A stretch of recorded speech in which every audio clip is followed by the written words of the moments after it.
Good morning, students. Welcome to ALPHORES e-learning classes. This is first year intermediate civics class. In the last session, we discussed about human rights. First of all, I am reminding the important points of last session. What is meant by human rights? Human rights are the basic amenities, especially for basic existence of the human beings. Clear? Human rights are the basic amenities for basic existence of the human beings. And one more thing is, human rights are defined as all those rights which are essential for the protection and maintenance of the dignity of the individuals.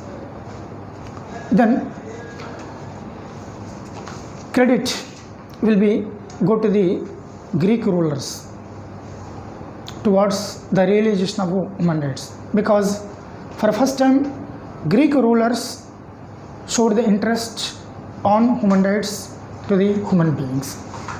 Then Magna Carta in England was the first step in the realization of human rights. It gave life to the freedoms and independence to the people of England. Then American War of Independence, French Revolution, then Russian Revolution led to creation of favorable conditions for enjoyment of human rights. In 1945, on 24th October, UNO was emerged. With the emergence of with the establishment of UNO, human rights got prominence in the history of political science. On December 10th, 1948, UNO General Assembly passed Universal Declaration of Human Rights. It was the first and foremost international document consisting of basic human rights like civil, political, economic, social and cultural rights. In 1966, UNO General Assembly passed two covenants. One is the International Covenant on Civil and Political Rights, two International Covenant on Economic, Social and Cultural Rights. Through these two covenants, UNO upheld all world countries to provide certain human rights to their citizens. Accordingly, the member countries of the UNO gave assurance to the UNO to provide necessary conditions for enjoyment of human rights to their citizens. Then some of the important objectives of human rights: freedom of protection, freedom of speech and expression, freedom from fear, freedom from poverty, freedom from injustice, freedom against exploitation, etc. These are the important objectives.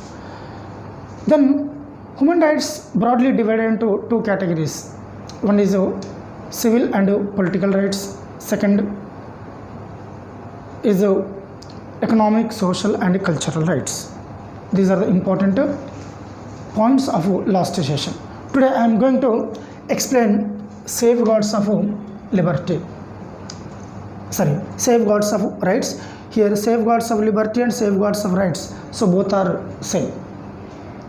Here, through so many wars, struggles, movements, as we achieved the independence and got freedoms in the form of rights.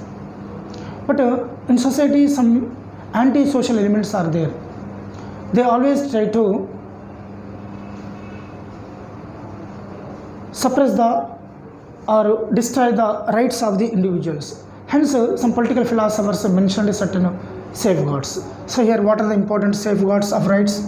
So, rule of law, written constitution, constitutional incorporation or the incorporation of fundamental rights in the constitution, separation of powers, decentralization of powers, rule of law, independent judiciary, independent press, social and economic equalities. And last one is eternal vigilance. These are some of important safeguards of rights. So let us discuss one by one. First one is a democratic rule or a democratic system. Okay, it is the most important safeguard of the rights of the individuals in a democratic state. Clear? Here, a democratic system not only provides the rights to its citizens but also provides the protection to the rights of the citizens. Okay? Because the democratic system will make certain constitutional and legal measures. Through constitutional and legal measures, democratic system will safeguard the rights of the individuals. And moreover, individuals can enjoy perfectly the liberties or rights only in democratic states. Some governments like a dictatorship in which people do not have the rights. If there is no protection to them. Clear? So, it is one of the important safeguard of the rights of the individual. Moreover, in democratic system, people will elect their representatives to form and run the government. And so, it is the responsibility of the people's representatives to protect the rights of the people. Rights of the people. So, here, through which measures the democratic system will safeguard the rights of the individuals? Through two important methods. One is constitutional measures. Second one is legal measures. Constitutional and legal measures. Through these measures, democratic system will safeguard the rights of the individuals. Then, second thing is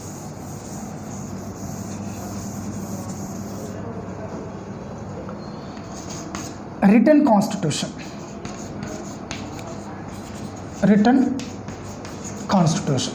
Here, constitution is the highest law of the country. It is also called as constitutional law. It is the highest law of the country. So here, written constitution not only provides the rights to the individuals but also provides the protection to the rights of the individuals also. Because the written constitution mentions certain measures to be taken if rights of the individuals are violated by others, including governmental authorities. Clear? If others or governmental authorities will violate the rights of the individuals, the constitution will mention certain measures. So what type of measures are mentioned by the constitution? Example, by incorporation of fundamental rights. By incorporation of fundamental rights. It is a one thing. In fundamental rights, one important right is there. That is the right to constitutional remedies. Clear? That is one thing. Second is judiciary. Yes, judiciary. Clear? Like these measures, the constitution will provide the protection to the rights of the individuals. Hence, written constitution is considered as the custodian of the rights of the individuals. It is called as what? Custodian. Custodian of the rights of the individuals. Yes, custodian means guardian or protector of the rights of the individuals. It is the second one. Then, third one is a constitutional incorporation. Constitutional incorporation. It means the incorporation of fundamental rights in the constitution. Yes, it means what? Incorporation of fundamental rights in the constitution. Yes, incorporation means inclusion of certain fundamental rights in the constitution. Clear? Now here, this arrangement will protect the rights of the individuals. How?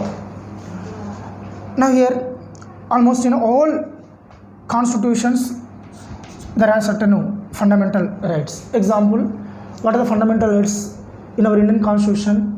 Right to equality, right to freedom, right against exploitation, right to freedom of religion, then cultural and educational right, or right to culture and education, and last one is right to constitutional remedies. So here, right to constitutional remedies, right to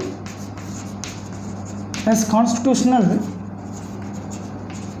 remedies. So it is the most important fundamental right.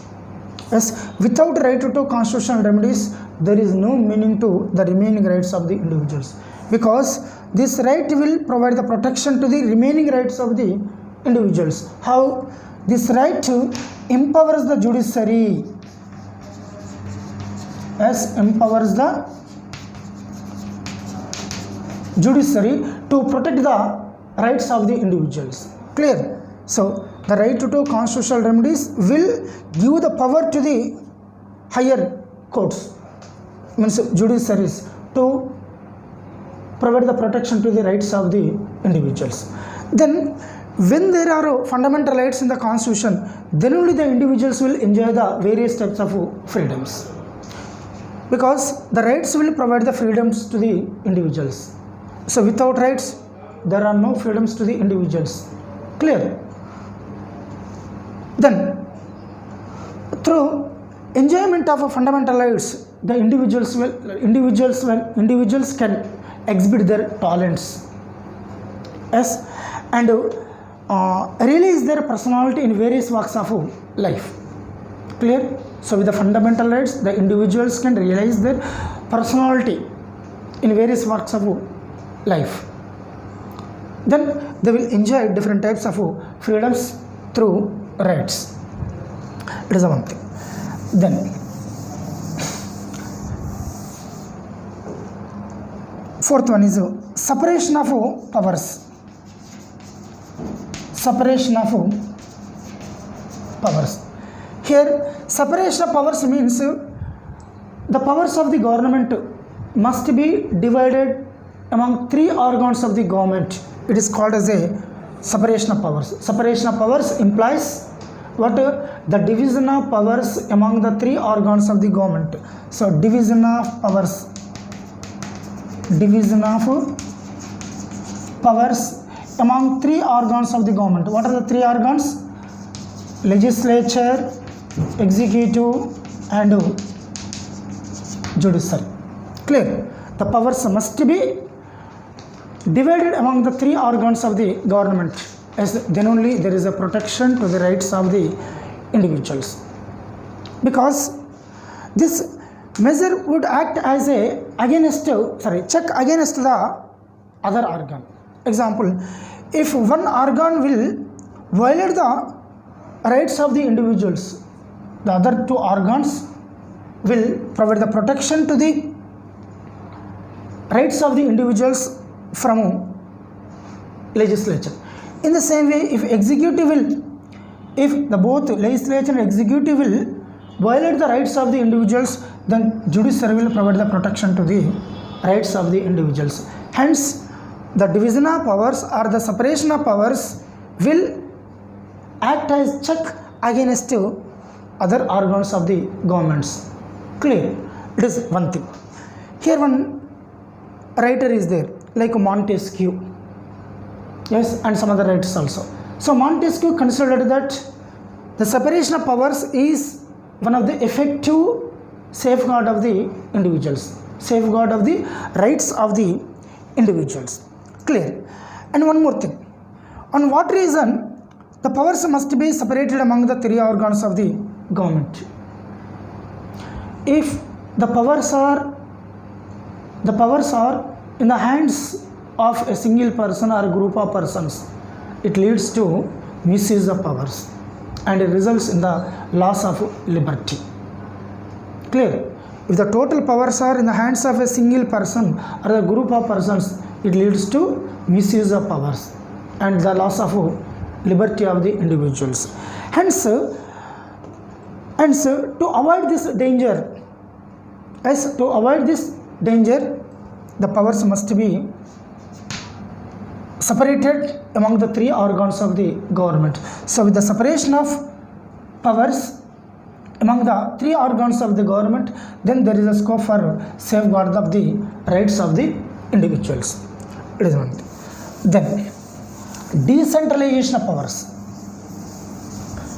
Decentralization of powers. Fifth one is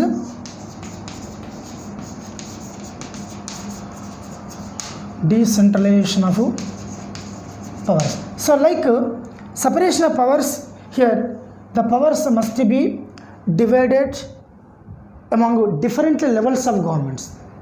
Example, in India, the powers are divided among the different levels of governments, like union government, provincial governments,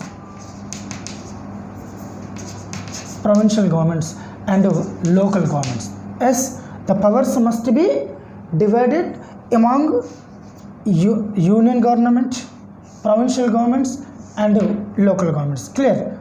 Decentralization of powers means the powers are divided among three levels of the government: among union level government, provincial level government means the regional government or state governments, and local governments. Clear? So then only there is a scope for safeguarding the liberties of the individuals or rights of the individuals. Clear? Then, when the powers are divided among the different levels of the governments, then there is no scope for violation of rights by others, including governmental authorities. Clear? Hence, powers must be divided among different levels of the governments. Then, rule of law. Rule of law, as already we know. So, what is meant by rule of law? It is one of the important political concept in the political science. So, this concept was developed by A.V. Dicey. Rule of law means all are equal before law. All are equal before law. All are equal before law. Or it implies equality of law. Yes, it implies that equality of law. In simple terms, so rule of law means all are equal before law. Clear? So rule of law is considered as a powerful protective shield for protection of rights of the individuals. Yes, it is considered as what? A powerful protective shield of the rights of the individuals. Rights of the individual. How the rule of law will provide the protection to the rights of the individuals? By making the individuals equal before law. Clear? Or by treating all the individuals equal before law. As when there is equality among the individuals, then only all the individuals will enjoy the liberty equally. Yes, if there is no equality among the individuals before the law, only some sections of the people will enjoy the liberty or rights. Hence, there must be rule of law in every country. At first, rule of law was originated in Britain. Later, it was adopted by India, USA, and some other countries. Yes. Now, rule of law is very essential for protection of the rights of the individuals. Clear? So, rule of law not only provide the protection to the rights of the individuals, but also create the good atmosphere to the individuals to enjoy their rights. It is another thing. Clear? And one more thing is rule of law means equal application of laws to the individuals. Means application of laws to all the individuals equal. The laws are applicable to all the individuals equally. Clear? In other words, equal protection of law. It means the laws will provide the protection to the individuals equally, if the people are poor or rich. Clear? And then independent judiciary. Independent judiciary. Seventh one is independent and impartial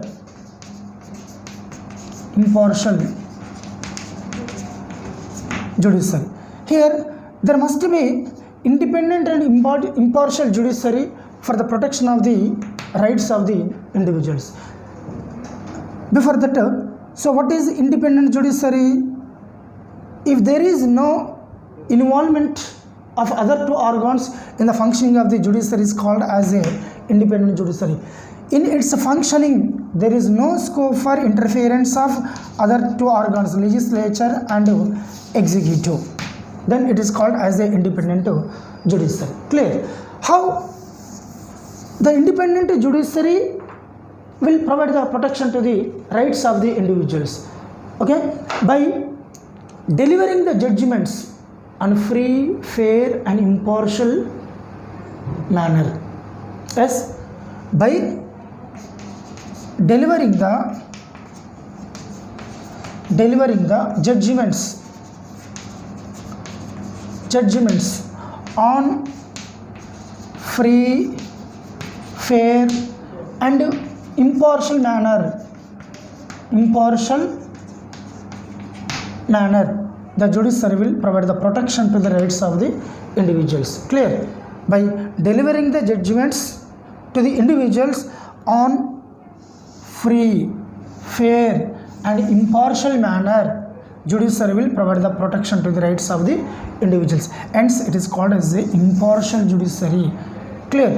The judiciary must provide the justice to the individuals impartially, not partially. Clear? Now one more thing is independent judiciary will provide the protection to the rights of the individuals by issuing several writs. By issuing several writs, WRITS, means special orders which are issued by the higher courts for protection of the rights of the individuals. Clear? So here by issuing several writs like habeas corpus, mandamus, prohibition, certiorari, quo warranto, these are called as writs. By issuing these writs, the judiciary will provide the protection to the rights of the individuals. And judiciary also upholds the supremacy of the constitution also. It means judiciary also safeguards the constitution. Yes, constitution is the highest law of the country. So in this regard, here one writer, namely H.J. Lasky. Yes, H.J. Lasky said that good governance depends upon the effective functioning of judiciary. Yes, while considering the judiciary as one of the safeguard of the rights, he stated that good governance is depend upon the effective functioning of the judiciary. Hence, the judiciary must perform its functions impartially. It must provide the justice to the people in impartial manner.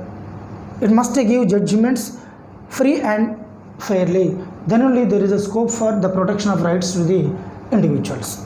Clear? Then independent press or freedom of press. The eighth one is independent press or freedom of press. Now here there must be independent press in the democracy. Now it is considered as a fourth pillar of the democracy. fourth pillar of the democracy. So legislature is the first pillar, executive is the second pillar, judiciary is the third pillar, whereas press, that is the media, is the fourth pillar of the democracy. Clear? And here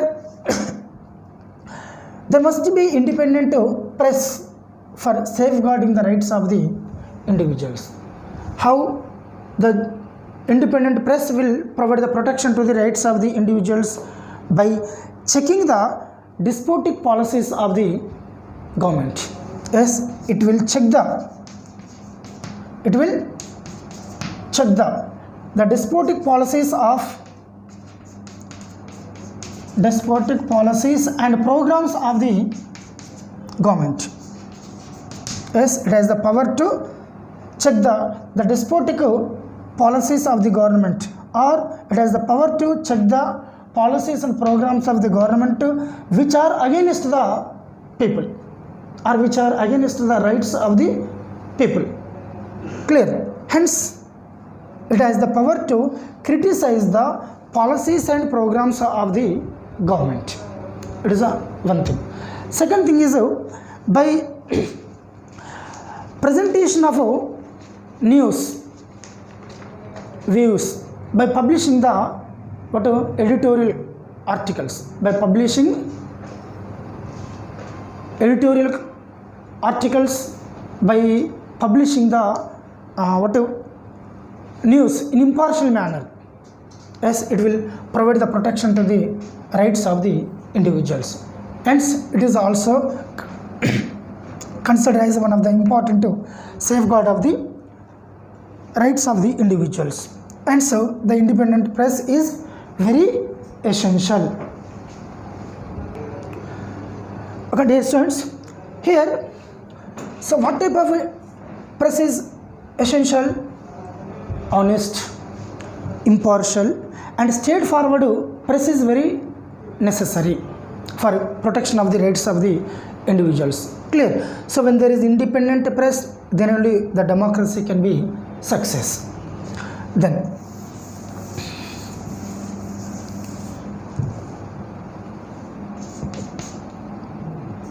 economic and social equalities.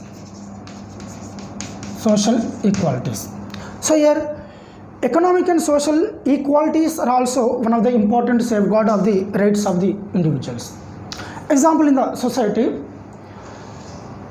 if there are inequalities, social and economically, then who will enjoy the rights? Only the one section of the society will enjoy the rights. Which section?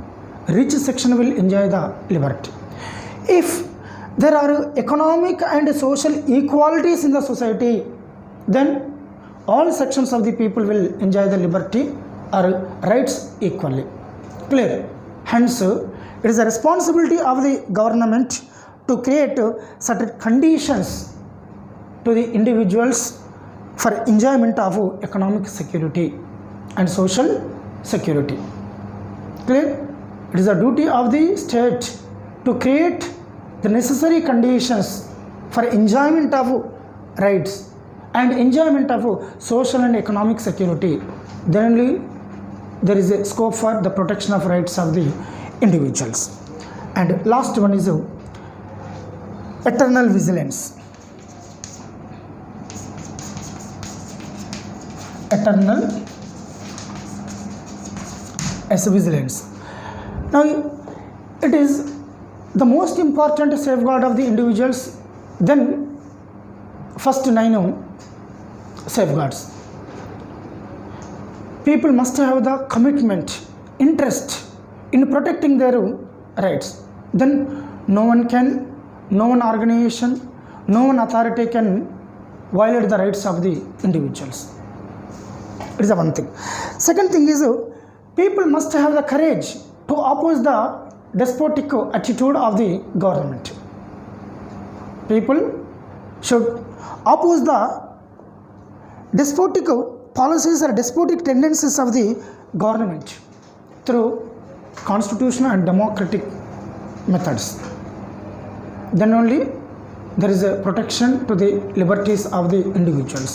So individuals must be vigilant and cautious in checking what the policies and programs of the government, because some policies or programs of the government may violate the rights of the individuals.